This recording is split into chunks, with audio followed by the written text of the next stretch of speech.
Hello everyone, this is Remlays from 40k Theories, and welcome to this new episode of 40k Lore For Newcomers. For this episode, nominated on Patreon by Zenlord, we will be taking a brief look at the Blood Ravens chapter of the Adeptus Astartes. This video will be a brief overview for certain events that may be explored in greater depth within additional videos in the future. So without further ado, let's begin.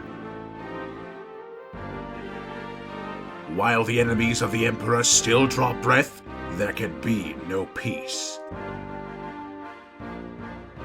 The Blood Ravens are a loyalist chapter of the Adeptus Astartes created during the course of an unknown founding.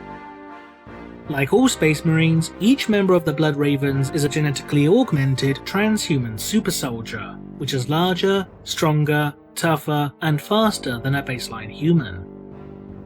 Over the course of their existence, much of the information regarding the Blood Ravens, including their founding, history, and genetic lineage, has been lost even to the chapter itself. As a result, the actions of the Blood Ravens are motivated not only by their desire to serve the Imperium, but also by their insatiable thirst for knowledge. Because of this, the chapter has developed a close relationship with the Adeptus Mechanicus, who are also guided by their own quest for knowledge. Due to the bonds that they share, the Blood Ravens are known to regularly accompany Mechanicus explorator fleets as they explore newly discovered and uncharted regions of space, in hopes of finding the answers that they so desperately seek. Despite their compulsion to obtain ancient artifacts and long-forgotten data tracts, the Blood Ravens have nonetheless remained stalwart and loyal defenders of the Imperium, defending it from both Xenos and heretic forces alike. Not only this, but the Blood Ravens are one of the few Space Marine chapters to have pulled themselves back from the brink of damnation, tearing themselves away from the very bosom of chaos before purging their ranks of those who gave in to its temptations. Despite this brief moment of doubt, the actions of the Blood Ravens have proven time and again that their loyalty is to none other than the Imperium. We are the Emperor's angels of death, not his angels of mercy. The exact founding of the Blood Ravens currently remains unknown, although the chapter is believed to have been established sometime prior to M37. Unlike the records of other chapters, which may be fragmentary or filled with gaps, all records pertaining to the Blood Ravens prior to M37 are noted to be completely absent within the archives of the Administratum as well as the chapter itself. Despite this, a number of myths and folktales regarding the chapter's earliest days are known to exist, with many focusing upon a figure named Azariah Vidya, the so-called Father Librarian or Great Father of the Blood Ravens, who supposedly held the rank of Chief Librarian during the chapter's earliest days. According to legend, during the chapter's infancy, the Blood Ravens would sustain heavy casualties during the course of a campaign to put down a number of anti-imperial uprisings that were occurring throughout the Gothic sector. The Blood Ravens would fall victim to a number of elaborate and cunning ambushes, resulting in the chapter's chapter master, Master of Sanctity, and the majority of their first company being lost over the course of the campaign. Having lost so many of their high-ranking officers, the Blood Ravens would turn to their chief librarian for guidance. For several months, Azariah would study the tactics, movements, and even the very histories of their foes so as to help formulate a plan to achieve victory. In addition, Azariah would order for his forces to feign weakness, in order to make their enemies believe that they were still reeling from their previous assaults. Small strike forces from both the Blood Ravens and their Astra Militarum allies would then be deployed to gauge the enemy's reaction and find a weak point which the chapter could then exploit. While Azariah sought to defeat his foes with knowledge rather than sheer brute force, his methods would draw criticism from a number of his battle brothers, who claimed that hiding behind books, as opposed to meeting his enemies head-on, was both cowardly and a waste of time. Eventually, however, Azariah would emerge from his studies, declaring to his fellow Blood Ravens that he had finally discerned the means to defeat their foes once and for all. The Blood Ravens would then launch a number of devastating yet seemingly haphazard counter-offensives against their foes. Despite the apparent randomness of these assaults, the Blood Ravens would succeed in laying waste to traitor supply lines and mustering points, as well as destroying a number of idols dedicated to the Chaos Gods. Despite the librarian's claims that he had merely studied the enemy's movements in order to recognize and exploit any signs of weakness, some claimed that Azariah was using his incredible psychic abilities to glean information from the minds of the enemy. After putting down these rebellions, the Inquisition would determine that these uprisings had been instigated by the traitorous Alpha Legion, although such information supposedly failed to surprise the Chief Librarian. As the Blood Ravens returned to their homeworld in order to recoup the losses that the chapter sustained, Azariah, at the insistence of his battle brothers, would become the new chapter master of the Blood Ravens. He would do this while simultaneously retaining his rank of Chief Librarian, and would continue to hold both positions within the chapter for several centuries before finally falling in battle. But as with much in the history of the Blood Ravens, whether or not such stories contain a kernel of truth within them is a topic that remains hotly debated even to this day. Faith is purest when it is unquestioning. Over the course of their existence, the Blood Ravens would fight valiantly across multiple theatres of war, taking part in conflicts such as the Kal Rava campaign, the defense of Graia, and the Aurelian Crusades. Indeed, it would be the latter series of conflicts that would see the Blood Ravens teeter upon the brink of damnation.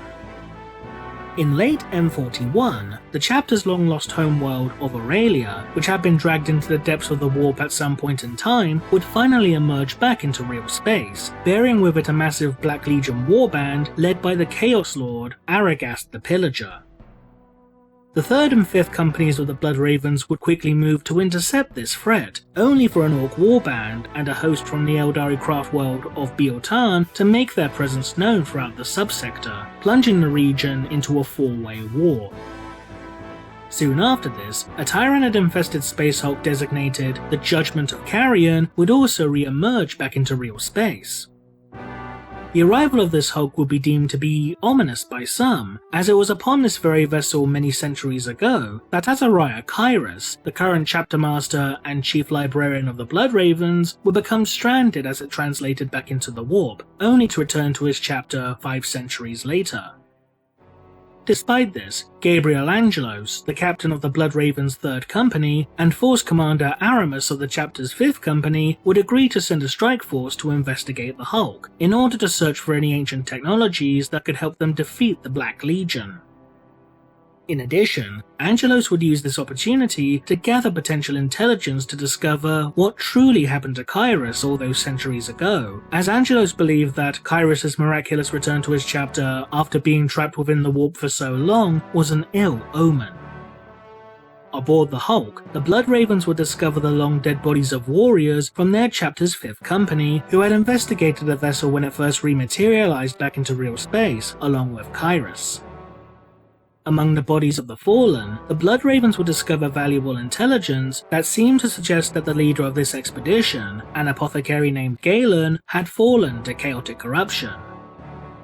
It would later be discovered that Galen had allowed himself to undergo demonic possession so that he and Kyrus could escape from the Hulk.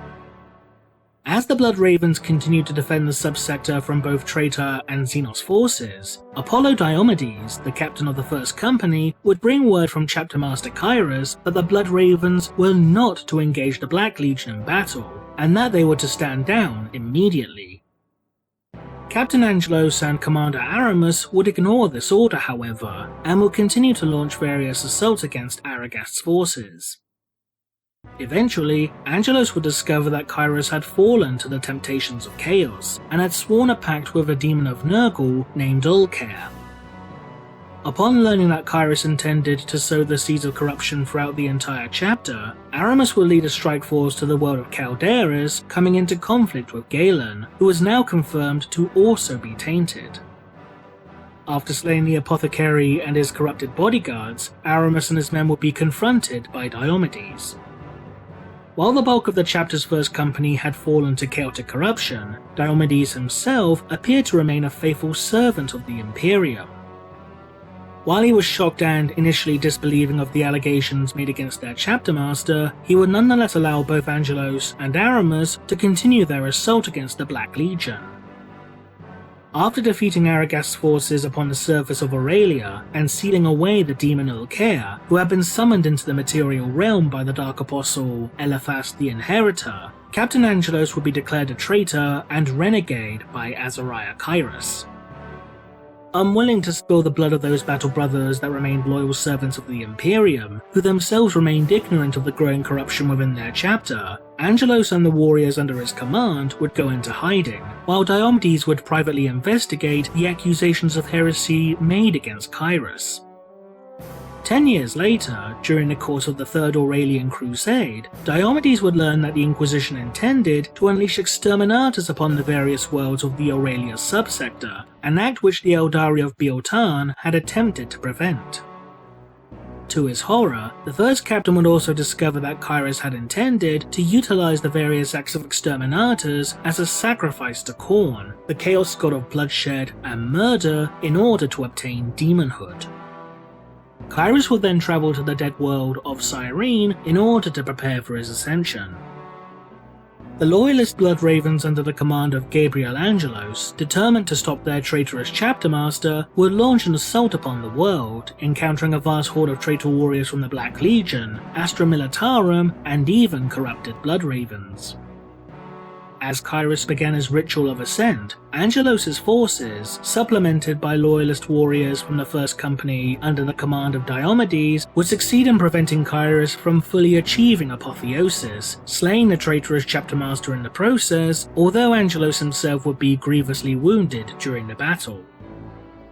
Diomedes would then contact the Inquisition, instructing them to perform exterminatus upon the world of Cyrene in order to rid the subsector of the taint of chaos once and for all.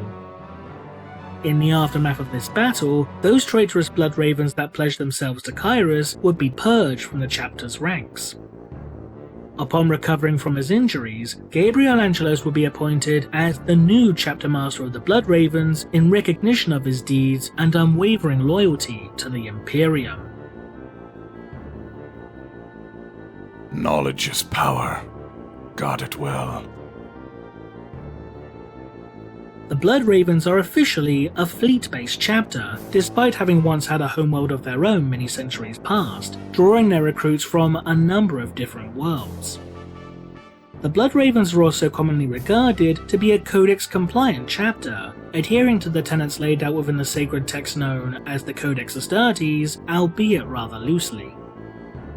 Despite officially being a Codex-compliant chapter, the Blood Ravens differ from many other Space Marine chapters by having a larger than normal number of warrior psychers, known as librarians, within their ranks.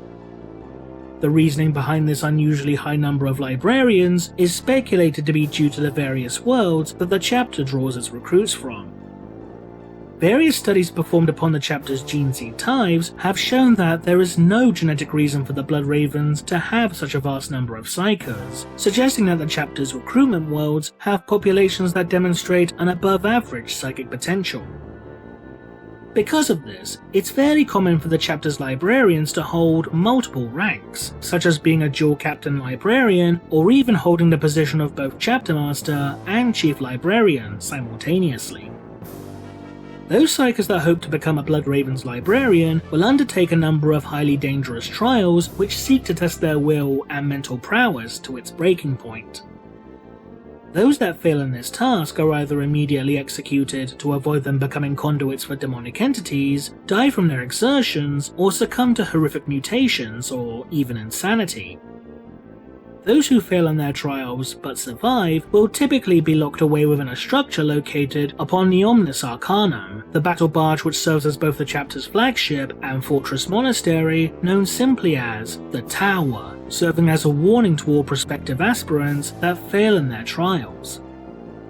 While such a punishment may seem cruel, the chapter's librarians will nonetheless seek to study those that failed in their trials, in hopes of finding a way to better hone the minds of those prospective aspirants and prevent future librarians from succumbing to the same fate. The Blood Ravens, like many other Space Marine chapters, do not view the Emperor of Mankind as a godly figure, but instead regard him as simply the mightiest of men, an act that has repeatedly brought the chapter into conflict with the religious organization known as the Ecclesiarchy.